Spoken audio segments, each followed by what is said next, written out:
hukum apa? Hijamah. Kalau orang berbekam batal atau tidak? Dalam satu hadis kata Rasulullah SAW, aftarul hajim wal mahjum.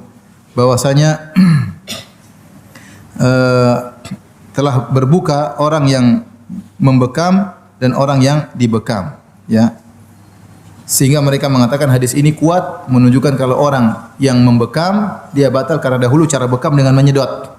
Menyedot apa? Darah, dan kemungkinan darahnya apa? Masuk ke mulut dan sering begitu. Makanya dianggap batal. Adapun al-mahjum yang dibekam batal karena melemahkan. Karena dahulu kalau orang bekam ya pakai sayatan sehingga darah yang keluar sangat banyak. Sehingga membuat dia lemah, dan syariat menghalangi jangan sampai puasa bukan mematikan orang, ya, tidak, karena tidak, tujuan puasa bukan buat orang semakin sakit, tidak. Nah, kalau orang sudah hijamah paksa puasa khawatir dia sakit. Oleh karenanya orang yang dibekam puasanya batal. Puasanya batal. Ini pendapat sebagian ulama. Sebagian ulama mengatakan bahwasanya hadis itu mansukh.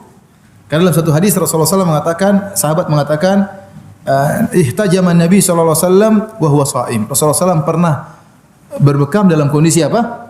Berpuasa. Dan tidak disebutkan Nabi mengqadha puasanya tersebut. Ini menunjukkan puasa Nabi tidak batal. Sehingga khilaf mana yang duluan hadisnya, mana yang belakangan hadisnya.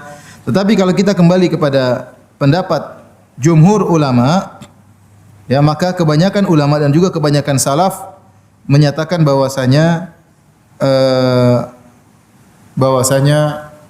berhijamah tidak membatalkan puasa. 539 dari Ibnu Abbas radhiyallahu anhu, anna Nabi sallallahu alaihi wasallam ihtajama wa huwa muhrim wa ihtajama wa huwa shaim. Bahwasanya Nabi SAW pernah berbekam dalam keadaan beliau sedang berihram, dan juga pernah berbekam dalam keadaan beliau sedang berpuasa.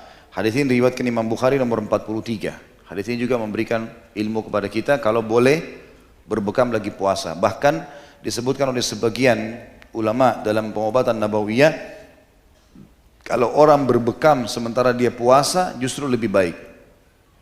Justru lebih baik karena masuknya konsumsi makanan dan minuman sementara bekam itu ada pengaruh kepada darah, ya. Sementara kalau dia tidak mengkonsumsi dan dia dibekam di siang harinya, di pagi harinya atau di sore harinya, asal memang dia punya kondisi fisik insya Allah yang kuat cukup, maka itu sangat baik buat dia. Mengeluarkan semua, mendetoks tubuhnya, mengeluarkan kotoran-kotoran. Kesimpulannya boleh berbekam sementara puasa. Yang dibekam dan yang membekam tuh puasanya dua-dua batal. Aftarul hajim wal mahjum. Hadis sahih. Ada hadis sahih yang lain lagi Rasulullah sallallahu alaihi wasallam yang diriwayatkan, kalau tadi kan hadis qauli, sabda Rasul. Hadis yang berikutnya kita dapatkan Rasulullah sallallahu alaihi wasallam ihtajama wa huwa shaimun.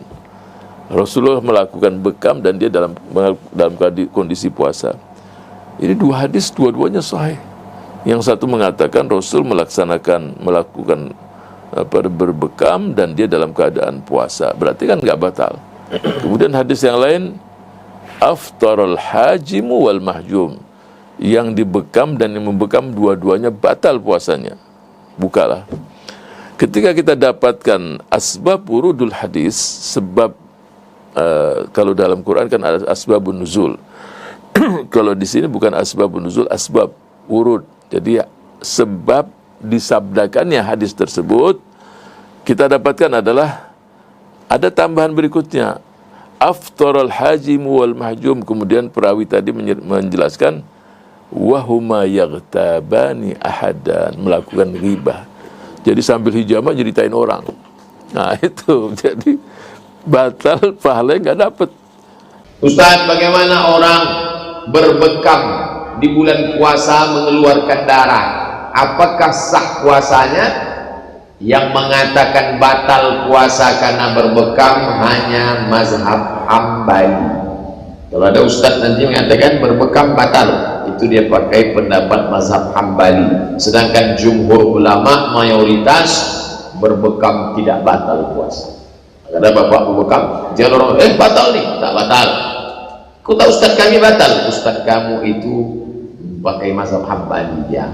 Karena hadis yang mengatakan aftarul hajim wal mahjum, orang yang berbekam itu batal, itu hadisnya mansukh, sudah terhapus dengan hadis bahwa Nabi pernah berbekam wa huwa shaim, saat berpuasa. Hukum berbekam ketika berpuasa di bulan Ramadan. Ulama khilaf dalam hal ini. Sebahagian para ulama kata batal kerana aftar al-hajim wal mahjum. Riwayat hadis sebut terbuka puasa orang yang bekam dan yang membekam. Sebahagian menyebut kerana riwayat Ibnu Abbas lebih kemudian menyebut bahawasanya itu pada awal. Kerana ada riwayat yang menyebut ihtajaman Nabi sallallahu alaihi wasallam wa huwa shaimun muhrim. Nabi telah berbekam dalam keadaan Nabi berpuasa dan berihram. Artinya boleh berbekam. Berbekam ni perkara yang sebelum ni dia membatalkan puasa, namun hukum dia telah dibatalkan, telah dimansuhkan, sehingga kan kata Ibnu Abbas radhiyallahu anhuma anna Nabi SAW ihtajama wa huwa shaim. Nabi berbekam dalam keadaan baginda berpuasa. Ini juga dalil yang menunjukkan bahawasanya derma darah pada bulan puasa harus bekam. Masih bekam Nabi keluarkan darah dalam keadaan berpuasa, menunjukkan satu keharusan. Apakah hukum cabut gigi berbekam dan semasa berpuasa? Berbekam kata setengah ulama makruh ketika puasa, tapi tidak haram kerana meletihkan badan. Faham? Jadi kita kurang beribadat.